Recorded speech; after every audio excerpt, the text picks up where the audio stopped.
جب میں نے وہ لفافہ کھولا تو زمین میرے قدموں تلے سے جیسے کھسک گئی۔ میں کچھ لمحوں تک سانس لینا بھول گئی تھی۔ اس لفافے کے اندر کوئی معمولی خط نہیں تھا، بلکہ وہ میرے باپ کی آخری نشانی، اس کے دل کا درد، اس کی تنہائی، اس کی خاموش چیخوں کا پیغام تھا۔ ہر لفظ ایسا لگ رہا تھا جیسے کسی نے میرے دل پر کھنجر رکھا ہو۔ میں پڑھتی ہی جا رہی تھی اور آنسو لفظوں کو دھندہ کر رہے تھے۔ اس وقت بس ایک ہی سوال میرے ذہن میں گونج رہا تھا، کیا میں واقعی ایک اچھی بیٹی تھی، یا پھر میں بھی ان سب کی طرح تھی جنہوں نے میرے باپ کو سمجھنے کی کبھی کوشش ہی نہیں کی۔ بارش کی بوندیں مسلسل کھڑکی کے شیشے سے ٹکرا رہی تھی۔ کمرے میں ایک عجیب سی خاموشی۔ میں نے میز پر رکھا وہ پرانا لفافہ اٹھایا جو برسوں سے میرے باپ کے بیگ میں بند تھا۔ لفافہ زرد پڑ چکا تھا، جیسے وقت نے اس کے ہر لفظ کو تھکا دیا ہو۔ میرے ہاتھ کانپ رہے تھے، دل میں خوف سا بیٹھ گیا۔ کیا واقعی اب وقت آ گیا ہے جاننے کا کہ ابو کیوں گئے تھے بنا کچھ کہے؟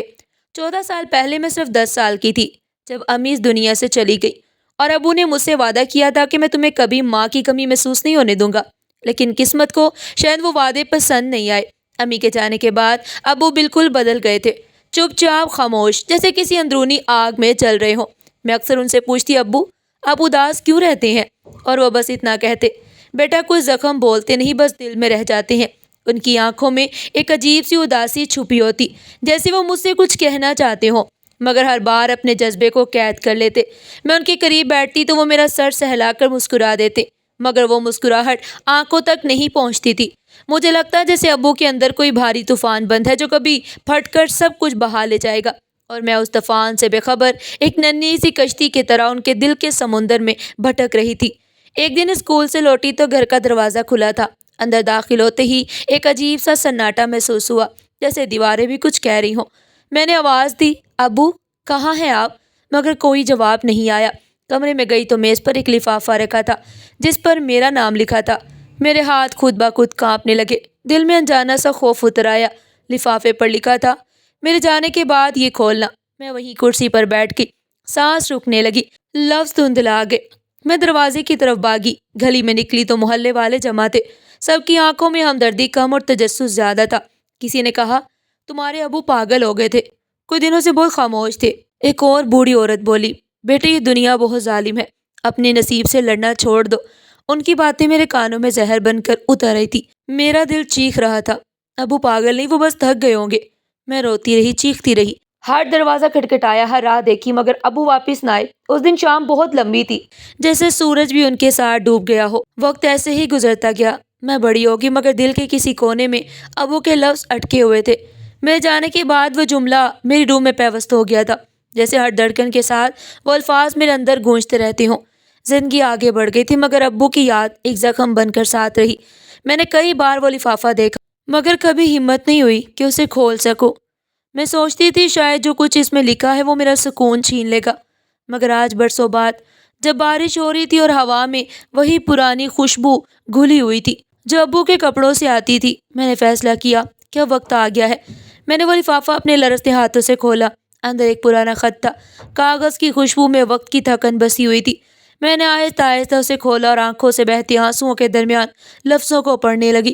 میری بیٹی، اگر یہ خط تم پڑھ رہی ہو تو سمجھ لینا کہ میں تمہیں تنہا چھوڑنے نہیں گیا تھا، بلکہ تمہارے لیے ایک بہتر زندگی کی تلاش میں گیا تھا، مگر دنیا نے مجھے پاگل کہہ کر دیواروں کے پیچھے قید کر دیا۔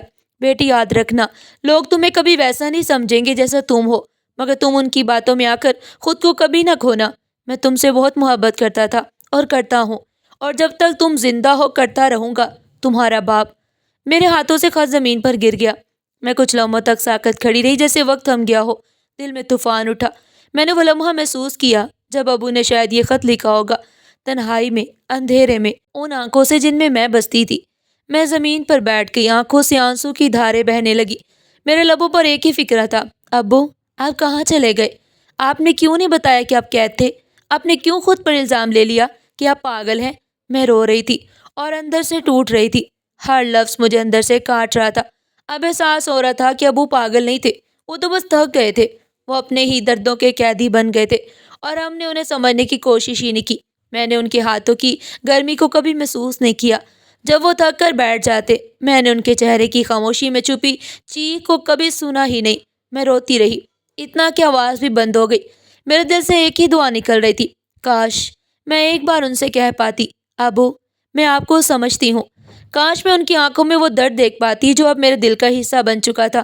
اس لمحے میں نے محسوس کیا کہ محبت صرف موجودگی کا نام نہیں، وہ احساس ہے جو جدائی کے بعد بھی سانسوں میں زندہ رہتا ہے۔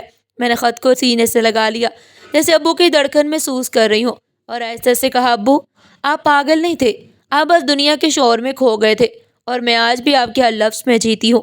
میں نے آسمان کی جانب دیکھا، آنکھوں سے آنسو بہ رہے تھے اور دل کے اندر ایک عجیب سا سکون اترا تھا۔ میں نے دھیمی آواز میں کہا، ابو معاف کر دینا، میں دیر سے سمجھی مگر اب سمجھ گئی ہوں۔ ہوا کے ایک جھونکے نے جیسے میرے چہرے کو چھو لیا۔ میں نے محسوس کیا کہ وہ میرے قریب ہیں، جیسے وہ ہمیشہ تھے، بس میں ہی ان کی موجودگی کو محسوس نہ کر سکی۔ اس لمحے مجھے احساس ہوا کہ رشتے جسموں سے نہیں، احساسات سے جڑے ہوتے ہیں۔ ابو جا کر بھی کہیں نہیں گئے، وہ میری دعا میں، میری سانس میں، میری تنہائی میں میرے ساتھ ہیں۔ میں نے آسمان کی جانب دیکھا، بادلوں کے پیچھے سے سورج کی ہلکی سی کرن نکلی، جیسے ابو مسکرا رہے ہوں، جیسے کہہ رہے ہوں، بیٹا اب تم سمجھ گئی ہو۔ میں نے دل ہی دل میں کہا، ہاں ابو اب سمجھ گئی ہوں کہ کبھی کبھی وہ لوگ جنہیں ہم خاموش یا پاگل سمجھ لیتے ہیں، وہ دراصل سب سے زیادہ زخمی ہوتے ہیں۔ ان کے اندر ایک طوفان چھپا ہوتا ہے جو لفظوں میں نہیں نکلتا، ان کے دل چیخ رہے ہوتے ہیں، مگر ہم اپنی مصروف دنیا اتنے الجھ جاتے ہیں کہ ان کی خاموشی کی آواز سن ہی نہیں پاتے۔ ہم ان کے درد کو سمجھنے کے بجائے ان پر فیصلے سنا دیتے ہیں، اور وہ آہستہ آہستہ اندر سے ٹوٹ جاتے ہیں۔ یہ کہانی بس اتنی سی سچائی کی ہے کہ جن لوگوں نے ہمیں سب سے زیادہ چاہا، ہم نے اکثر انہی کو سب سے کم سمجھا۔ اگر ہم ایک لمحے کے لیے رک جائیں، ان کی آنکھوں میں جھانک لیں، تو شاید کبھی کئی زندگیاں بچ سکتی ہیں۔ میں نے آسمان کی طرف آخری بار دیکھا اور کہا، ابو آپ ہمیشہ میرے ساتھ رہیں گے، کیونکہ اب میں آپ کی خاموشی سننا سیکھ گئی ہوں۔ والدین کا درد سمجھنے کے لیے ان کے جانے کا انتظار مت کیجیے، کیونکہ جب وہ چلے جاتے ہیں تو صرف ان کی موجودگی نہیں جاتی، ان کے لفظ، ان کی خوشبو، ان کی دعائیں سب ساتھ لے جاتی ہیں، اور جو باقی رہ جاتا ہے وہ صرف اور صرف پچھتاوا ہوتا ہے۔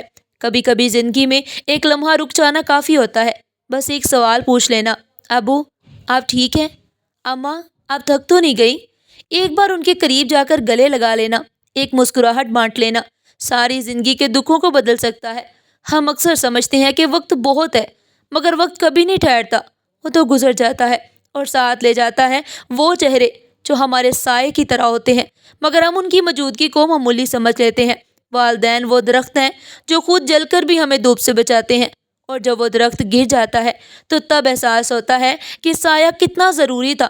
اس لیے محبت کا اظہار بات کے لیے مت چھوڑو، کبھی کبھی ایک بات پوچھ لینا، ایک بار گلے لگا لینا، ساری زندگی کا پچھتاوا بچا لیتا ہے، کیونکہ کچھ رشتے دوبارہ نہیں ملتے، اور کچھ لفظ اگر وقت پر کہے جائیں تو دلوں کی صدیوں پرانی خاموشیاں ٹوٹ جاتی ہیں۔ اگر کہانی نے تمہارے دل کو چھوا ہے تو اسے بس سن کر مت گزر جانا، ایک لمحہ نکالو، لائک کرو، شیئر کرو اور سبسکرائب کر لو، تاکہ ایسی ہی حقیقی احساسات سے بری کہانیاں تم تک بر وقت پہنچتی رہیں۔ تمہارا ایک لائک، ایک سبسکرائب ہماری حوصلہ افزائی ہے، اور شاید کسی اور کے دل کو چھو لینے والا پیغام بھی۔ پھر ملتے ہیں ایسی سبق آموز کہانی کے ساتھ، تب تک کے لیے اللہ حافظ۔